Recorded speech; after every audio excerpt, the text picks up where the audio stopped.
First cast in a new spot. We got a 9-inch gill on. That's the way to start out the day. Stay tuned and I'll show you guys how I found these fish.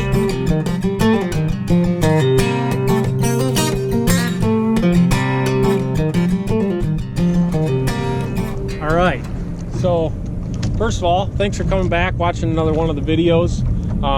Make sure if you like the video, check out my other ones and subscribe to the channel. Today, I'm out doing a little bluegill fishing by myself. It's middle of June, and in the lake I'm fishing today, these fish are starting to push up onto beds. And it's a little late on this lake because it's a lot bigger lake and a lot deeper as well. So these fish push up into these kind of these flats, but compared to normal lakes where you're catching them in 2 and 3 foot of water when they're starting to bed, here they're in anywhere from 8 to 15 foot of water. So I'm going to try to catch a few fish and explain a little bit about what I'm doing and how I'm doing it, and hopefully you guys can learn a couple things from the video today. So stay tuned and thanks for watching. There's one. This one's pretty decent. I cruised around a little bit today and tried to find some new spots that I haven't fished before. So I just been cruising around in 10, 12, 13 foot of water looking for some signs of bedding, and finally I came across this spot and I actually saw a few fish, so I thought I'd anchor on them and try real quick, and looks like it was worth it because that's another really nice, probably 8.5 inch gill. So that's what I'm talking about.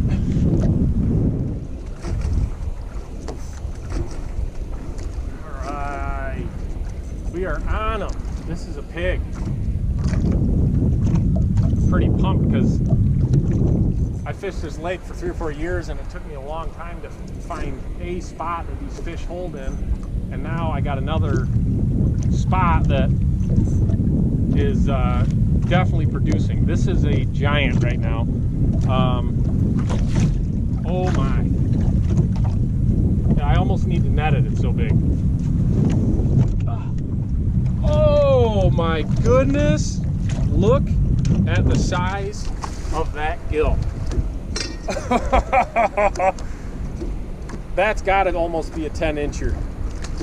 Wow, absolutely killer. It looks like a male. Wow, I'm gonna measure this one because it's close to 10. Stay tuned.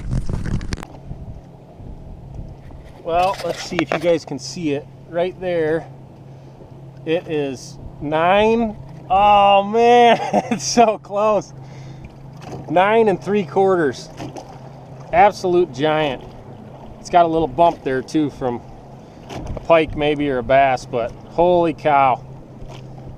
Let's go see if we can get some more. So like I was saying earlier,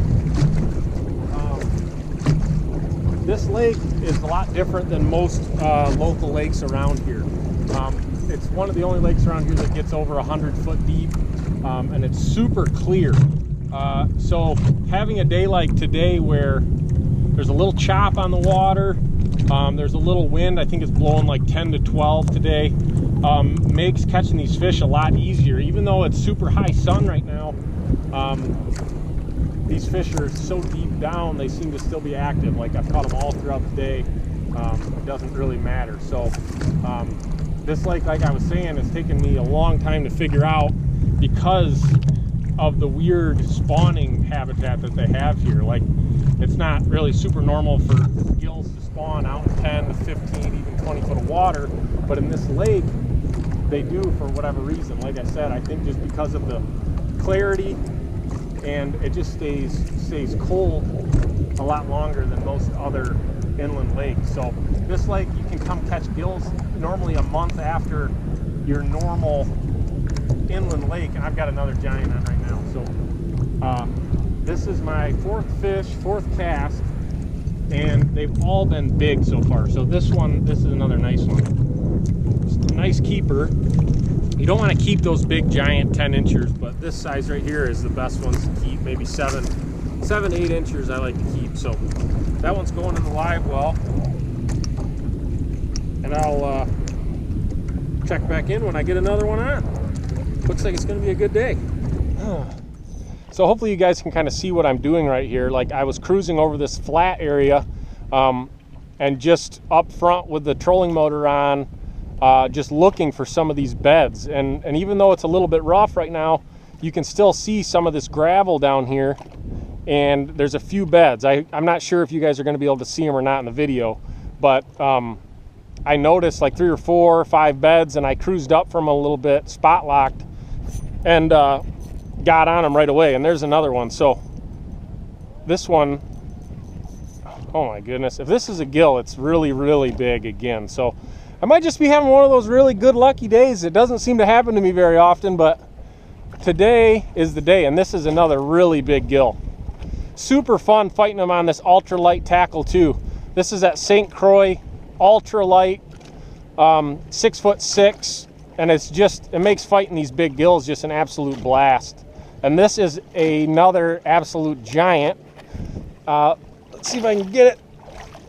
We're gonna have to measure this one too because it's huge. Wow. You guys see how big these things are? This is a public lake, and it's a new spot I've never fished. I'm just super blown away with how big some of these fish are. Again, I think this is the 5th cast on a little area. I found some beds, so let's measure this one. It's huge. I might finally have my 10 incher. Oh, look at how close that one is. Can you guys see that? Oh man, what an absolute slob of a bluegill. All right, real quick, I'm just going to show what I'm using. Just a normal slip bobber rig. It's set at about 7.5 to 8 feet down. Like I said, we're in 10 foot of water. A plain bait holder hook to a couple split shots, and that's one of those Thill Pro Series bobbers with the little brass insert. Those seem to work a lot better than the plastic insert ones. Your lines get caught in it, and it's super annoying. So get the brass insert ones. They're only like a couple bucks or whatever, and they work way better, especially when you're fishing in wind, in a little current, and deeper down. So make sure you guys get the brass insert when you go to get bobbers. Stay tuned, we're gonna catch some more. There he is. Another nice one. Decided to put 2 rods just to add a little bit of fun to the day. But sometimes it's hard to keep up with 2 rods when you're fighting like this, but it's another nice one. I've yet to catch a small one yet. These are all really nice mature gills. Oh, my other bobber's down, but let's show this one. That's another absolutely perfect bluegill.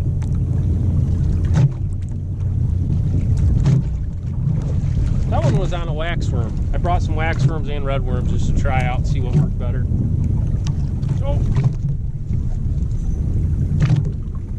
Oh, I still got him. I was going to send a picture of that 10 incher to Ross and AJ, and then this bobber went down.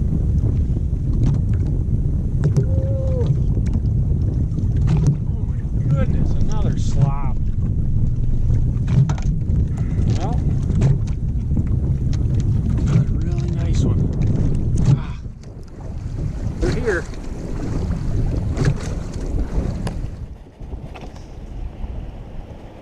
There. Oh, he's going into my other one. There, I got him. Ah. There's a nice one. Kind of been doing a test to see if these wax worms produce better than red worms, and it's been about 50-50. Whoa! Jeez. These things are absolutely nuts. Oh, huge.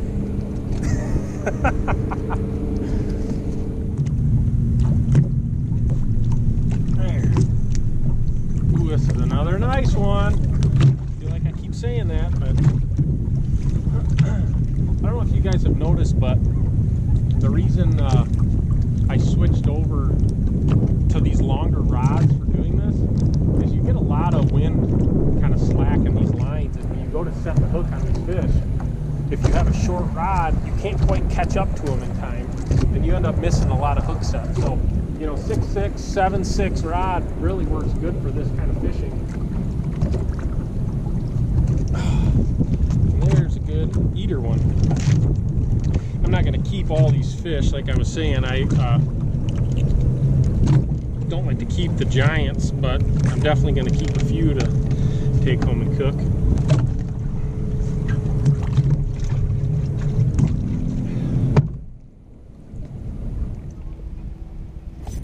Oh yeah, holy cow. I know I keep saying it, this one's really big, and it's another nice gill. These things just fight like absolute insanity out here. Plus in this deeper water, it gives them a little room to fight. This is another big one.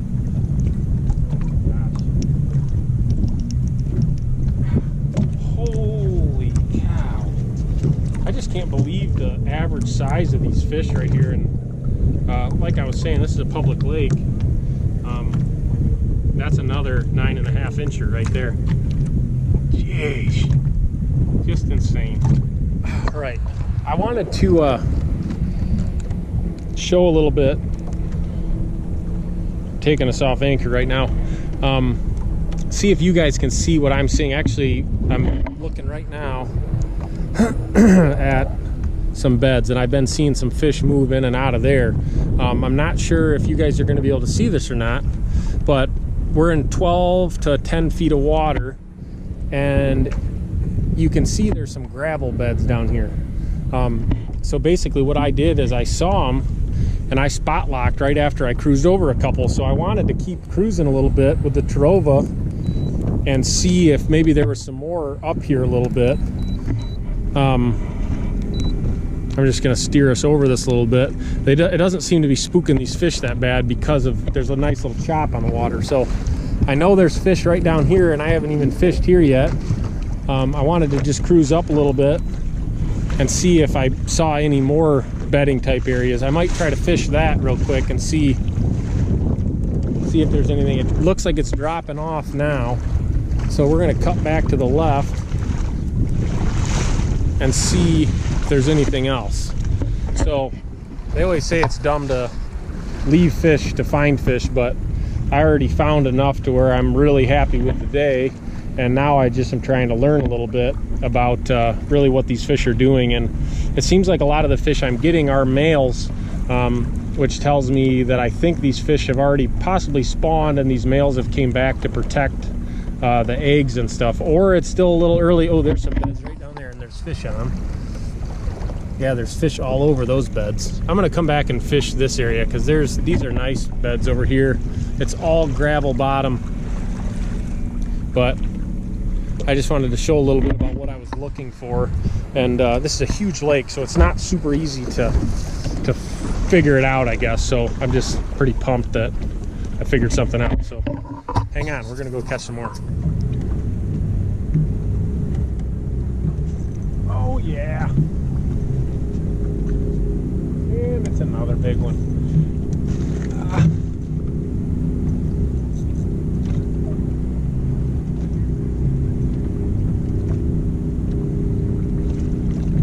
Oh wow, this is a crappie. I moved a little bit in the deeper water.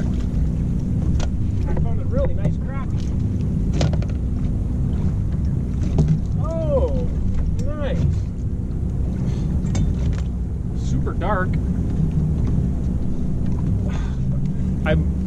I moved out into 20 foot and I saw some beds, and that is a crappie getting ready to spawn, super dark. That is awesome. All right, well, I'm heading back to the launch now. I caught a few more fish after that crappie. I didn't film much after that. It's kind of got a little repetitive, I think, but you guys got the gist of it.